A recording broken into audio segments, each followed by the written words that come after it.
வணக்கம் நண்பர்களே, இது டாக்ஸ் ரோபோவின் வணிக பக்கம். இந்திய பங்குச்சந்தை உலகில் மிக பிரபலமான பெயர். ஆயிரக்கணக்கான வர்த்தகர்களுக்கு ஆப்ஷன் ட்ரேடிங் கற்றுக் கொடுத்த நிபுணர் தொழிலதிபர் PR சுந்தர். அவர் மற்றும் அவரது மனைவி மங்கையர்கரசி மீது சென்னை ஐஸ் ஹவுஸ் அனைத்து மகளிர் காவல் நிலையத்தில் பெண் செய்தி வாசிப்பாளர் ஒருவர் கொடுத்த பாலியல் புகார் மற்றும் மிரட்டல் வழக்கில் பெங்களூரில் வைத்து சென்னை தனிப்படை போலீசாரால் PR சுந்தர் அதிரடியாக கைது செய்யப்பட்டிருக்கிறார். பங்குச்சந்தை நிபுணரின் மீது சுமத்தப்பட்ட இந்த குற்றச்சாட்டு என்ன? இதன் பின்னணியில் இருக்கும் உண்மை என்ன? சொத்து பிரச்சனையா அல்லது வேறு ஏதேனும் பின்னணியா? இதை பற்றிய முழுமையான தகவல்களையும் இதில் இருந்து நாம் கற்றுக்கொள்ள வேண்டிய சட்ட மற்றும் நிதி சார்ந்த விழிப்புணர்வுகளையும் இந்த வீடியோவில் தெளிவாக பார்க்கலாம். முதலில் காவல்துறையில் அளிக்கப்பட்ட புகாரில் அந்த பெண் செய்தி வாசிப்பாளர் என்ன சொல்லியிருக்கிறார் என்று பார்ப்போம். கடந்த 2024ஆம் ஆண்டு PR சுந்தரின் நிறுவனத்திற்கு வேலைவாய்ப்பு தொடர்பாக சென்றபோது அந்த பெண்ணுக்கு அறிமுகம் ஏற்பட்டுள்ளது.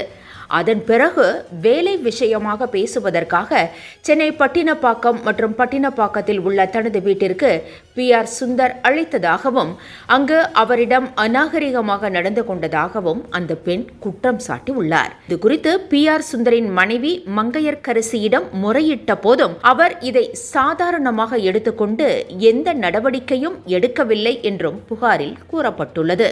அதைத் தொடர்ந்து கடந்த ஜூன் 29ஆம் தேதி நடந்த சம்பவத்திற்கு மன்னிப்பு கேட்பதாக கூறி ஜூலை 1ஆம் தேதி அந்த பெண்ணை தனது அலுவலகத்திற்கு வரவழைத்த PR சுந்தர் அவரை சுமார் 3 மணி நேரம் ஒரு அறைக்குள் பூட்டி வைத்து பாலியல் தொல்லை கொடுத்து மிரட்டல் விடுத்ததாக புகாரில் குறிப்பிடப்பட்டுள்ளது.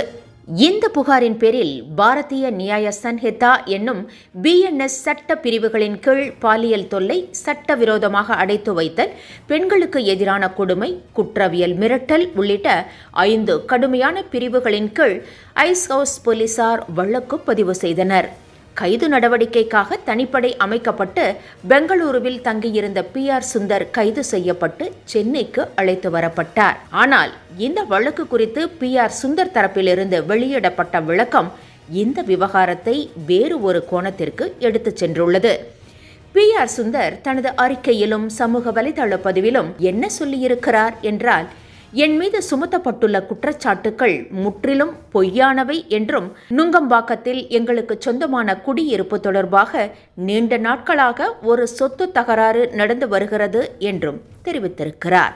அவர் கூறும் தகவலின்படி அந்த குடியிருப்பில் வசித்து வரும் உயர் காவல்துறை அதிகாரி அன்புச்செழியன் என்பவர் வீட்டை காலி செய்ய மறுத்ததால் அதற்கு எதிராகத்தான் சட்டபூர்வமாக நடவடிக்கை எடுத்ததாகவும் அதன் காரணமாகவே தன் மீது பழிவாங்கும் நோக்கில் திட்டமிட்டு இந்த வழக்கை உருவாக்கியிருப்பதாகவும் PR சுந்தர் குற்றம் சாட்டியுள்ளார். தனது நற்பெயருக்கு களங்கம் விளைவிக்கவே இந்த சதி செய்யப்பட்டிருப்பதாகவும் நீதிமன்றத்தில் தான் குற்றமற்றவர் என்பதை சட்ட ரீதியாக நிரூபிப்பேன் என்றும் அவர் நம்பிக்கை தெரிவித்துள்ளார். அதே நேரத்தில் சம்பந்தப்பட்ட காவல்துறை அதிகாரி அன்புச்செழியனிடம் இது குறித்து கேட்டபோது, இந்த வழக்கு தற்போது நீதிமன்றத்தில் உள்ளது, என் தரப்பு நியாயத்தை நீதிமன்றத்தில் சட்டப்படி நிரூபிப்பேன் என்று சுருக்கமாய் பதிலளித்துள்ளார். PR சுந்தர் பங்குச்சந்தை உலகில் பெரும் புயலை கிளப்பியது இது முதல் முறை அல்ல. நிதி உலகிலும் பங்குச்சந்தையிலும் கூட இவர் பல சர்ச்சைகளை சந்தித்தவர்தான். கடந்த காலங்களில் செபி விதிமுறைகளை மீறி பதிவு செய்யப்படாத முதலீட்டு ஆலோசகர், அதாவது அன்ரெஜிஸ்டர்ட் இன்வெஸ்ட்மெண்ட் அட்வைசராக செயல்பட்ட ஆப்ஷன் ட்ரேடிங் வகுப்புகள் நடத்தி பல கோடி ரூபாய் ஈட்டியதாக PR சுந்தர் மீது செபி நடவடிக்கை எடுத்தது உங்களுக்கு நினைவிருக்கலாம். அப்போது சட்டவிரோதமாக ஈட்டிய கோடிக்கணக்கான ரூபாயை சந்தைக்கு திரும்பச் செலுத்தவும் பங்குச்சந்தையில் வர்த்தகம் செய்ய தடையும் விதிக்கப்பட்டது. அந்த விவகாரத்தை செபியுடன் செட்டில்மெண்ட் தொகை செலுத்தி அவர் முடிவுக்கு கொண்டு வந்தார். தற்போது அவர் மீது விழுந்துள்ள இந்த பாலியல் வழக்கு மற்றும் சொத்து தகராறு சர்ச்சை அவருடைய பிசினஸ் இமேஜ் மற்றும் தனிப்பட்ட வாழ்க்கையில் மிகப்பெரிய பின்னடைவை ஏற்படுத்தியுள்ளது. நமது டாக்ஸ் ரோபோ சேனலின் முதன்மை நோக்கமே இதுபோன்ற சம்பவங்களில் இருந்து நமது பார்வையாளர்களுக்கு சட்ட மற்றும் நிதி ரீதியான விழிப்புணர்வை வழங்குவதுதான். இந்த சம்பவத்திலிருந்து நாம் தெரிந்து கொள்ள வேண்டிய முக்கியமான பாடங்கள் என்ன? 1. பணிபுரியும் இடங்களில் பெண்களுக்கான பாதுகாப்பு. எந்த ஒரு நிறுவனத்திலும் அல்லது தொழில் சூழலிலும் பணிபுரியும் பெண்களுக்கு பாலியல் தொல்லைகள் அல்லது மிரட்டல்கள் ஏற்பட்டால் பாரதிய நியாய சன்ஹிதா மற்றும் போஸ்ட் ஆக்ட் ஆகியவற்றின் கீழ் சட்ட பாதுகாப்பு உள்ளது. உடனடி காவல்துறை புகார் மற்றும் சட்ட உதவி மிக முக்கியம். 2.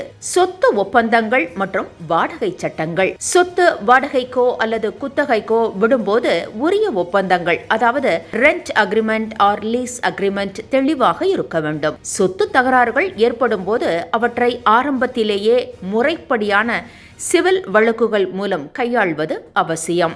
3. கார்ப்பரேட் மற்றும் பிராண்ட் நற்பெயர். ஒரு தொழில் முனைவோராகவோ அல்லது நிதி ஆலோசகராகவோ இருக்கும் ஒருவர் நிதி விதிகளுக்கு செபி ரூல்ஸுக்கு மட்டுமின்றி சமூக மற்றும் சட்ட ரீதியான விதிகளுக்கும் கட்டுப்பட்டு நடக்க வேண்டும். ஒரு குற்றச்சாட்டு அல்லது வழக்கு பல வருடங்களாக கட்டி எழுப்பிய தொழிலையும் நற்பெயரையும் ஒரே நாளில் பாதிக்கும். பி.ஆர். சுந்தர் வழக்கில் காவல்துறையின் விசாரணை தொடர்ந்து நடைபெற்று வருகிறது.